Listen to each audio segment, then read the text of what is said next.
Hi there YouTube, Tackless Strips here on his way to work. Haven't made a video for quite some time. I've made a few attempts at making one and they all just seem pretty naff to me, so I didn't bother with them.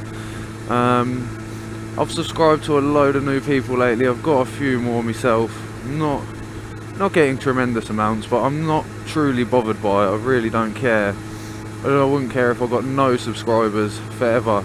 I mean, a few subscribers that I do have, and the people who actually comment on most of my videos that they watch, awesome, love it. I love getting comments and feedback from people, and I think generally that's why I do it. Just a little comment saying, yeah, nice video, or yeah, I agree with you on that, you know. Yeah, that's awesome. I love the response that my Advanced Riders video got due to Roadcraft Nottingham liking it. Thank you. Got me overnight, got me 400 views pretty much overnight, and now it's up to almost 700. So that's pretty awesome. That's an awesome feeling, that when somebody who is a well-known vlogger likes a video of yours and you get a lot more views due to it. That's actually awesome. I loved it.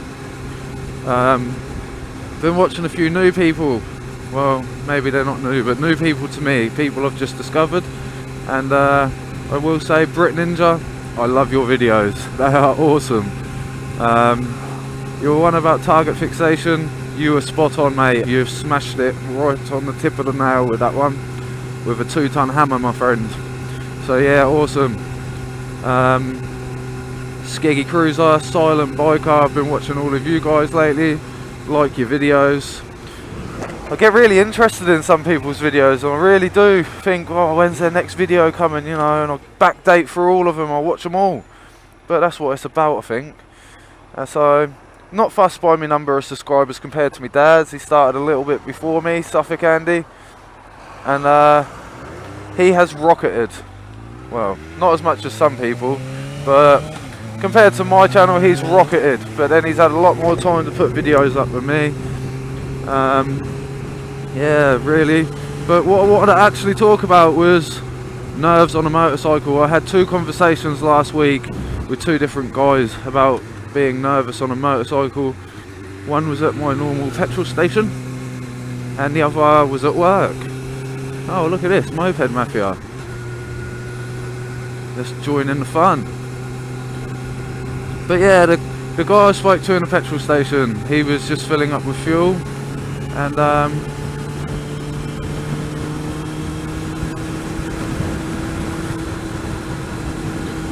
just get past these guys quickly. Hang up. Yeah, the guy I spoke to in the petrol station, he was about my age and he'd just passed his test, and he had a GSXR 750, and he said he's the guy riding around all over the place. He can't ride it properly because he's too nervous of it, and it kind of scares him a bit. So I said to him, well, take your time, mate, get used to it. Take your time, get used to it, you'll soon get the hang of what you're doing, and you'll be okay. And he said, yeah, I appreciate that, but when I go out with people, they're all a hell of a lot faster than me. And I said, no, don't concern yourself with the speed, concern yourself with being in control of your vehicle and knowing that what you're doing is alright. Get used to it, get the feeling for it, get the thrill. Because that's all I do. I ride for myself, no one else. And then I was speaking to a guy at work. He was 40, mid-40s I'd say, and he rid bikes when he was a kid. He rid a little 50, little 125, had a 200cc, and he absolutely loved it. So he thought, well, I'll get a Yamaha Diversion, a 600 I believe. It's a sports tourer if I'm correct. And I really hope you can hear me, because all I can hear is wind, wind, wind. It's not really good conditions for vlogging on a national speed limit road, I don't think, but there you go. I've got to get to work, so I've got to do it somewhere. Yeah, you'll be able to hear me here now. And he said he got this Diversion and he was all mindset of, yeah, my 200 and 125 and that were awesome, and he got on it and he took it out, and it completely unnerved him, and he sold it, got rid of it. His mind couldn't take in what that bike could do, and it scared the socks off him, and he gave up riding due to it. Now this bike that I'm on, a lad rid a 125 for 2 years, and he passed his test and he got this, and it's not restricted.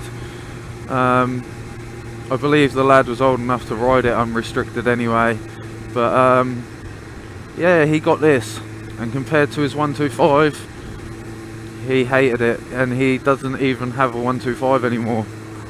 So that's why I got this. I got it off a lad who got unnerved by this machine, and every 5 seconds him and his dad were telling me, be careful, that bike's quick, it's a scary bike. And only a handful of times have I ever been scared on it. Maybe my mind's just capable and understands what a bike is capable of doing more than some other people. Especially if this lad was young, for instance, he might not have understood that going from a 125 where you can throw it around all over the place to a 600 is a whole different ball game. Fucking 125's like a home run, if that's all you've ridden, but you get on this and you've knocked the ball out the park, miles out of the park, to be honest.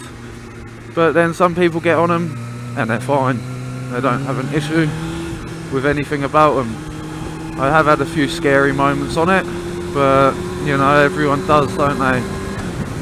Everybody has scary moments on their bike. I don't care how long they've been riding, everyone must have a moment where they go, ooh, I almost came off, or I'm not going to make this. Whether or not you come off, or you do, or you don't make it, or you do, everyone has moments where you sort of self-doubt yourself.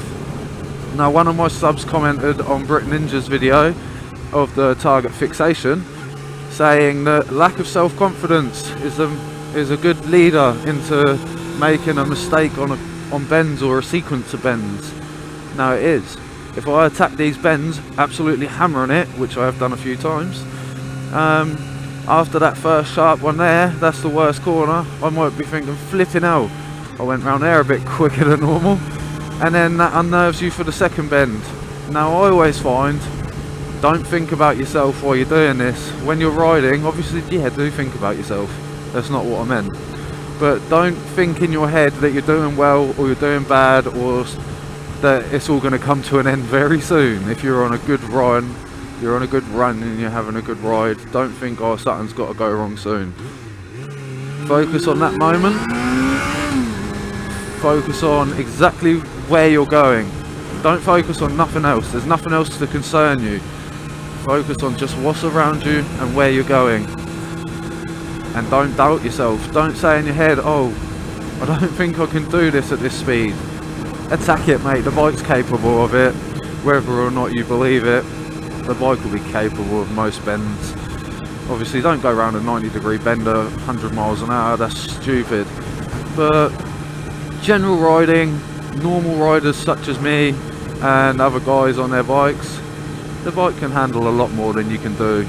So never feel unconfident with your abilities, and if you do get out of your comfort zone, just slow it down, get back in your box where you used to be in, and stay there for a little while, and then give it another attack. It doesn't matter if you're quick or not, does it? So that's all I really wanted to say. I don't know if I addressed exactly what I wanted to say here, but I'll see when I play it back tonight and try and get it uploaded by the morning. But I've got to be back at work tomorrow, so it might not happen. I mean, I've tried to make a vlog twice and they're all on my memory card. You know what I mean? The 600 is not an unnerving vehicle to me. I'd be quite interested in trying out the 750 that that young lad from the petrol station's got, just to see the difference. But then I don't think that'll be that bad either, in my own personal opinion. But I may ride it and think completely otherwise. But everyone to their own. I'll leave you to you, me to me. See you later. It's been Tackless Dribs.